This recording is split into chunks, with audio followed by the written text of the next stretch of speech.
ফল খেতে হয় তাহলে আমাকে বৃক্ষে চড়তে হবে, ফলের কাছে পৌঁছতে হবে, তবেই তো ফল পাবো। এবারে এটা অত্যন্ত সহজ ব্যাপার, কিন্তু এই বিষয়টা আপনি নিজের জীবনের প্রসঙ্গে ভেবে দেখুন। লক্ষ্য কোথায় আছে আপনি জানেন, সেই লক্ষ্যে পৌঁছানোর পথ কি সেটাও আপনি জানেন, সেই পথে চলার ক্ষমতাও আপনার রয়েছে, কিন্তু তাও আপনি নিজের লক্ষ্য লাভ করতে পারছেন না। কেন? কারণ আপনি অপেক্ষা করছেন যে লক্ষ্য আপনার সামনে চলে আসবে, কিন্তু তা হয় না। লক্ষ্য সে যাই হোক না কেন, ধন হোক, প্রেম হোক, কোনো সম্মান হোক বা মোক্ষ হোক, যদি আপনি তার দিকে অগ্রসর না হন তাহলে ফল প্রাপ্তি অসম্ভব ব্যাপার, তা কোনোদিনই হবে না। সেই জন্য আপনার চোখের সামনে আপনি যদি নিজের লক্ষ্যকে দেখতে পান তাহলে উঠুন এবং সেই দিকে অগ্রসর হতে শুরু করুন। নিজের অন্তরের সকল অশুভ গুণ দূর করুন, অলসতা ত্যাগ করুন, অজ্ঞানতা ত্যাগ করে দিন এবং চলতে থাকুন। অবশ্যই মনোবাঞ্ছিত ফল লাভ করতে পারবেন। মনে রাখবেন, চলতে থাকলে তবেই লক্ষ্য প্রাপ্তি হবে। অপেক্ষার দ্বারা শুধুমাত্র মৃত্যু লাভ হবে। আসুন আমার সাথে ভালোবেসে বলুন, রাধা রাধা। প্রত্যেক প্রাণী ভালোভাবে জীবন যাপন করতে চান, এটা তাদের স্বভাবে আছে এবং ভাবাটা অনুচিত নয়। কিন্তু একটা ভালো জীবনের গুরুত্বপূর্ণ অংশ কোনটা? বসবাসের স্থান, সেই স্থান যেখানে আমরা জীবন অতিবাহিত করি। এবার মানুষ ভাবতে পারেন যে একটা ভালো বাসস্থানের অর্থ কি? সেই স্থান যেখানে সহজে জল পাওয়া যায়, যেখানে শুদ্ধ বায়ু পাওয়া যায়, যেখানে আনাজ উৎপন্ন হয়। এটা জীবনযাপনের জন্য পর্যাপ্ত বটে, কিন্তু ভালো জীবন যাপনের জন্য আরো একটা কথা আপনাকে বুঝতে হবে। সাধু, জ্ঞানী, পণ্ডিত ব্যক্তি, এই সকল মহাপুরুষ, এনাদের যে বাসস্থান তা অত্যন্ত বিশেষ হয়। এখানে এক ধরনের বিশেষ ইতিবাচক শক্তি থাকে, এমন একটা স্থান যেখানে দেবতারাও বিচরণ করেন। জীবন আমরা সবাই যাপন করি, কিন্তু জীবনের উদ্দেশ্য শুধুমাত্র জীবন যাপন করা নয়। জীবনের উদ্দেশ্য হল মুক্তি লাভ করা। আর এই সকল সাধু, জ্ঞানী, পণ্ডিত ব্যক্তি, এই সকল মহাপুরুষ আপনাকে মুক্তির পথে নিয়ে যেতে পারেন, কারণ এরা হলেন সেই মহাপুরুষ যারা নিজেদের অন্তরের বিকার, অহংকার, ক্রোধ, বিদ্বেষ, এই সকল দোষগুলিকে ত্যাগ করেছেন, এদের উপর বিজয় লাভ করেছেন। এমনই একজন ব্যক্তি আপনাকে মুক্তির পথে নিয়ে যেতে পারে। প্রয়োজন হলো শুধুই এনাদের চিনতে পারা, এদের কথা বুঝতে পারা এবং এদের দেখানো পথে চলা। যদি আপনি এটা করতে পারেন তাহলে এই মন প্রফুল্ল হয়ে বলবে, রাধা রাধা। কখনো কোনো বাগানের কোনো বৃক্ষকে দেখেছেন যেখানে সুগন্ধি ফুল থাকে, রসালো ফল থাকে? তখন মন প্রফুল্ল হয়ে ওঠে, মন থেকে সেই বৃক্ষের প্রতি ভালোবাসা জন্মায়। কিন্তু যিনি বাগানের মালিক, শুধুমাত্র তিনিই জানেন যে কিভাবে এই বৃক্ষকে আগলে রাখতে হয়, কিভাবে তার পরিচর্যা করলে এতে সুন্দর সুগন্ধি ফুল হবে, রসালো ফল হবে। কখনো কখনো প্রয়োজনের থেকে বেশি রোদ পেলে এই বৃক্ষগুলি শুকিয়ে যায়, প্রয়োজনের থেকে কম রোদ পেলেও এই বৃক্ষ কিন্তু শুকিয়ে যায়। প্রয়োজনের থেকে কম জল যদি পায় এই বৃক্ষ শুকিয়ে যেতে পারে, প্রয়োজনের থেকে অতিরিক্ত জল যদি পায় তখনও এই বৃক্ষের শিকড়গুলি নষ্ট হয়ে যেতে পারে। এবার এটাই কিন্তু আমাদের সংসারের সাথেও হয়। আমাদের সংসারের সকল প্রতিভাশালী ব্যক্তি, যেমন লেখক, বিচারক, প্রবক্তা, যোদ্ধা, এদের সবার ক্ষেত্রে এই কথাটাই প্রযোজ্য। যদি বেশি প্রশংসা করা হয় তাহলেও এরা হারিয়ে যাবেন। প্রয়োজনের থেকে বেশি যদি নিন্দা করা হয় তখনও তারা নত হয়ে পড়বেন। তাহলে আপনি এদের রক্ষা করুন এবং নিজেদেরও। মনে রাখবেন একটা কথা, জেনে রাখুন কখন কোন নিন্দায় আপনি লজ্জিত হবেন না, আর কখন কোন প্রশংসার দ্বারা নিজের মধ্যে অহংবোধ জাগ্রত করবেন না। এই মন সুপ্রসন্ন হয়ে বলবে, রাধা রাধা। জল, এ হলো জীবনের আধার পঞ্চতত্ত্বের মধ্যে একটি, আর অত্যন্ত বিশেষ। এর থেকে অনেক বড় শিক্ষা পাওয়া যায়। এই জল, গন্তব্যের বিষয়ে এর স্পষ্ট ধারণা আছে। ও জানে ওর লক্ষ্য কি, আর প্রয়াস করে ততদূর সে পৌঁছেও যায়। এটি পর্বত থেকে বয়ে নিচে নেমে আসে, নদীর সাথে সমাহিত হয়ে তার সাথে বয়ে চলে, চিরসবুজ বনানী গড়ে তোলে, প্রাণীদের তৃষ্ণা নিবারণ করে, সামনে এগিয়ে চলে, মানুষের সাথে মিলিত হয়। যারা একে বাঁধের মধ্যে বেঁধে রাখতে চেষ্টা করে, সে বন্দি দশাতেও থেকে যায়, মানুষের কল্যাণ করে।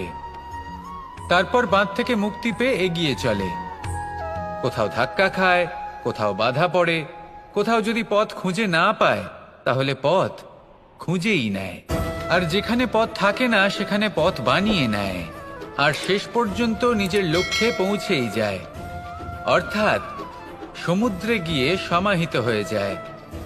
আমাদেরও কিছুটা এরকমই হয়ে উঠতে হবে। যেখানেই যাবেন সকলের কল্যাণ করুন, সামনে এগোন। আপনি কোথাও পড়ে গেলে, ধাক্কা খেলে আঘাত লাগবেই, উত্থান পতন লেগেই থাকে। সামনে এগোতে থাকুন। কোথাও পথ না পেলে তা খুঁজে নিন, কোথাও পথ না থাকলে তা বানিয়ে নিন। নিজের গন্তব্যের কথা সব সময় মনে রাখুন। শেষ পর্যন্ত নিজের মোক্ষ লাভ আপনি অবশ্যই করবেন। আর আমার সাথে ভালোবেসে বলুন, রাধা রাধা। জীবনের প্রত্যেক মুহূর্ত আমাদের কিছু না কিছু শিক্ষা দেয়, নির্ভর করছে আমাদের দৃষ্টিভঙ্গির উপর। যেমন নদী হলো আমার অত্যন্ত প্রিয়, নদীতে ভ্রমণ করতে আমার খুব ভালো লাগে। কি বলেন? নদীতে সবসময় নতুন কিছু থাকে, ও পুরনো কিছুই নিয়ে বসে থাকে না, সব সময় প্রবাহমান, কখনো থামে না। ততক্ষণ থামে না যতক্ষণ না সাগরে গিয়ে সমাহিত হচ্ছে। ঠিক এইভাবেই আমাদেরও উচিত নিজের জীবন অতিবাহিত করা, নদীর মতো। প্রত্যেক মুহূর্ত নতুন, তাই সেইভাবেই জীবন যাপন করুন। পুরনো কিছুই একত্রিত করে রাখবেন না, বিগত স্মৃতির মাঝে নিজেকে হারিয়ে ফেলবেন না। এই যে বর্তমান, এই যে মুহূর্ত, সেটাই হলো সর্বশ্রেষ্ঠ। এর মাঝেই জীবন যাপন করুন, নদীর মতো প্রবাহমান হতে শিখুন। আপনি শিখে গেলে তাহলে মনে রাখবেন, আমার আপনার মাঝে বিচরণ করতে বড়ই ভালো লাগবে। যে ব্যক্তি আনন্দের সাথে জীবনের প্রত্যেকটা মুহূর্ত অতিবাহিত করে কোনো চিন্তা ছাড়াই, প্রবাহমান হয়, কখনোই থামে না, যতক্ষণ না মুক্তি লাভ করছেন, এমন ব্যক্তির মধ্যেই রাধাকৃষ্ণ বসবাস করেন। তাহলে আসুন আমার সাথে ভালোবেসে বলুন, রাধা রাধা। সূর্যের প্রকাশ, অন্ধকারকে দূর করে দেওয়া সেই মহানায়ক। এই সূর্যের প্রকাশ যখন পৃথিবীতে এসে পৌঁছয়, কি হয়? এই পৃথিবী জেগে ওঠে, প্রত্যেক প্রাণী জেগে ওঠে, মানুষ জেগে ওঠে, নিজের কর্ম করেন, জীবন যাপন করেন। এই ঘুমের মৃতপ্রায় স্থিতি কাটিয়ে উঠে জীবন যাপন করতে শেখেন। এটাই হলো প্রভাব সূর্যের প্রকাশের। এবার এই প্রকাশ যে সূর্যের থেকে পাই, তিনি কি করেন? তিনি নিজেকে জ্বালান আমাদের জীবন প্রদান করার জন্য। প্রত্যেকটা মুহূর্ত তিনি তাপ সহ্য করেন, আমরা যাতে সেই প্রকাশ লাভ করি। এটাই হলো জীবনের সারমর্ম। যদি আপনিও এই সংসারে প্রকাশ ছড়িয়ে দিতে চান, তাহলে আপনাকেও তপ্ত হতে হবে, নিজে জ্বলতে হবে, সেই কর্ম করতে হবে যেটা কঠিন হতে পারে কিন্তু আসলে শ্রেষ্ঠ। তবেই এই সংসারের সেবা করতে পারবেন, সংসারকে পথ দেখাতে পারবেন। নিজের অন্তরের প্রকাশ জাগ্রত করুন, তবেই সেই সকল ব্যক্তি যারা পাপের অন্ধকারে নিমজ্জিত হয়ে আছেন, তারা জাগ্রত হবেন। সেই সকল ব্যক্তিকে জাগিয়ে তুলুন, প্রেরিত করে তুলুন সুখী হওয়ার জন্য যারা সুখী হতে পারছেন না। সেই সকলকে প্রেরিত করুন সাফল্য লাভের যারা সফল হতে পারছেন না। নিজের অন্তরের সূর্যকে জাগ্রত করুন, চারিদিকে শুধু প্রকাশই প্রকাশ হবে, জীবনই জীবন থাকবে, আনন্দই আনন্দ থাকবে, আর এই মন বারবার প্রসন্ন চিত্তে বলে উঠবে, রাধা রাধা। আজ আমরা দুই ধরনের ব্যক্তির বিষয়ে কথা বলবো।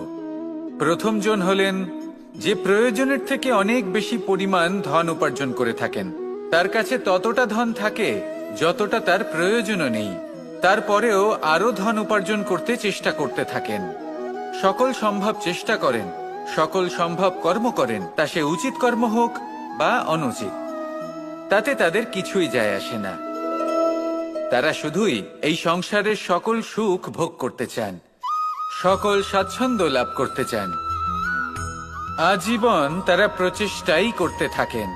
এবার এই করতে গিয়ে তারা ভারাক্রান্ত হয়ে সমস্যার সম্মুখীন হন। এনাদের সমগ্র জীবন এই চেষ্টাতেই চলে যায়, জীবন যাপন করার বদলে। অন্যদিকে আরেকজন ব্যক্তি, যিনি জানেন তার প্রয়োজন কতটুকু, আর শুধুমাত্র সেই পরিমাণ ধন অর্জন করেন, তার থেকে বেশি একটুও নয়। উনি যদি দুবেলা খেতে পান, মাথা গোজার ঠাঁই পেয়ে যান, সেটাই পর্যাপ্ত।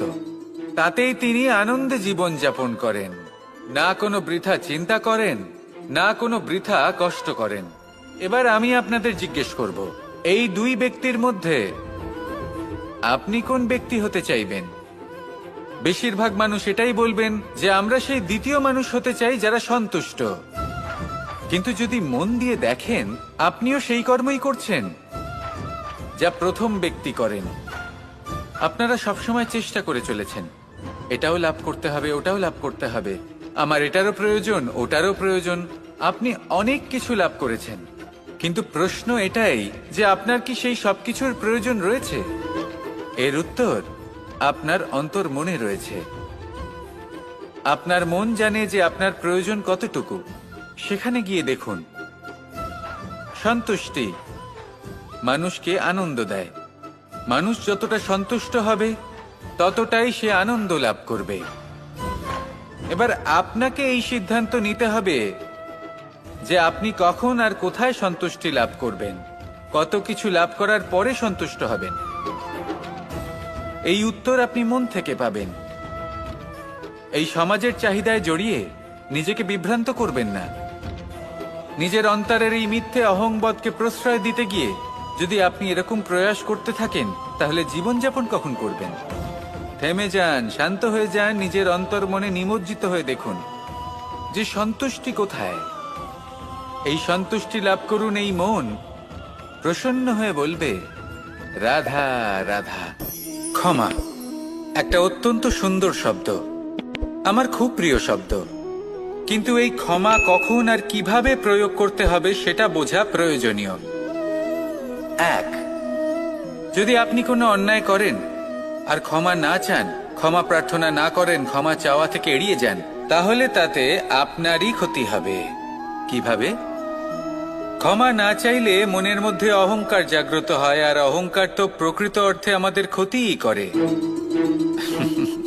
দুই, কেউ যদি অপরাধ করেন, আপনার থেকে ক্ষমা না চান, তাহলে তাকে ক্ষমা করবেন না।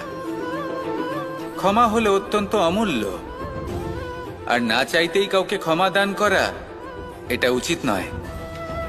তিন, যদি কেউ আপনার সাথে অনুচিত কিছু করেন, অপরাধ করেন, আর আপনার থেকে ক্ষমা চান, তাহলে তাকে ক্ষমা করে দিন। তাতে আপনার অন্তরের করুণাবোধ জাগ্রত হবে, প্রেম জাগ্রত হবে, আর তা আপনার জন্য শুভ হবে। চার, যদি আপনি নিজে কোনো অপরাধ করেন, তাহলে অবশ্যই ক্ষমা চাইবেন। তাতে আপনারই লাভ হবে। কিভাবে? সামনের ব্যক্তি আপনাকে ক্ষমা করুক বা না করুক, আপনার অন্তরের অহংকার ক্ষীণ হবে, আর এই মন আরো নির্মল হয়ে উঠবে। এই ক্ষমা অত্যন্ত অমূল্য, ভেবেচিন্তে একে ব্যবহার করুন, আর আমার সাথে ভালোবেসে বলুন, রাধা রাধা।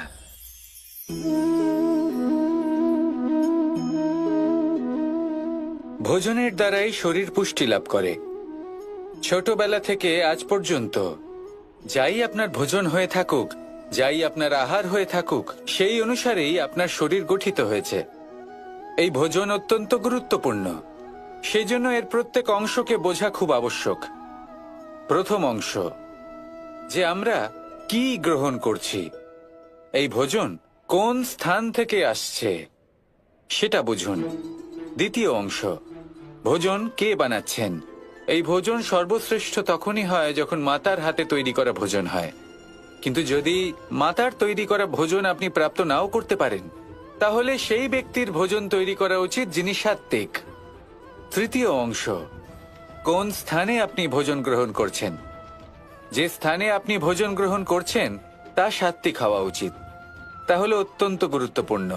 এবং চতুর্থ সবথেকে গুরুত্বপূর্ণ অংশ, তা হলো এই ভোজন আপনি যার দ্বারা প্রাপ্ত করেছেন, যেখান থেকে প্রাপ্ত করেছেন, যে স্থানে বসে আপনি ভোজন গ্রহণ করছেন তার প্রতি কৃতজ্ঞতা প্রকাশ করুন এবং ভোজন পূর্ণরূপে সমাপ্ত করুন। তবেই এই ভোজন আপনাকে সুখী জীবন দান করবে, সুস্থ শরীর দেবে, আর এই মন তা সুপ্রসন্ন হয়ে বলবে, রাধা রাধা। আমি এখানে একা এই বনে বসে আছি, বাঁশি বাজাচ্ছি। কার জন্য? কে আছেন এখানে? কেউ নেই। আমার প্রজা, আমার রাজ্য, আমার পরিবার আমার থেকে অনেক দূরে আছেন। আমি এখানে একা এই বনে বসে এই আকাশের এই রঙের, গাছের এই সব ফলের, মাটির সুবাসের আনন্দ উপভোগ করছি। কেন? আমি হলাম দ্বারকাধীশ। এমন কি রাজকীয় বা ভৌতিক সুখ রয়েছে যে আমি ওখানে পেতে পারি না? সবকিছুই পেতে পারি, তাও এখানে বনে একা বসে আছি। কোন সুখ খুঁজে চলেছি? একা থাকার সুখ। আমরা প্রত্যেকদিন অনেক মানুষের সাথে, চিন্তাধারার সাথে, কর্মের সাথে, পরিস্থিতির সাথে, সুখ দুঃখের দ্বারা বেষ্টিত থাকি। জীবনের এই চক্রে আমরা জড়িয়ে পড়তে থাকি। যতই আমরা এই সমস্যার সমাধান করি, আমরা ততই এতে জড়িয়ে পড়ি। আমরা এতটাই জড়িয়ে পড়ি যে যখন আমরা আয়নায় নিজেদের দেখি তখন আমরা নিজেদের চিনতেই পারি না। এমন মনে হয় যেন আমরা নিজেদের হারিয়ে ফেলেছি।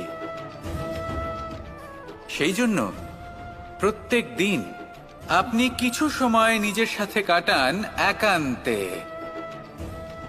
এটা অত্যন্ত আবশ্যক। নিজের অস্তিত্বের গভীরে গিয়ে দেখতে শিখুন, নিজেকে বুঝুন। অদ্ভুত শান্তির অনুভূতি হবে।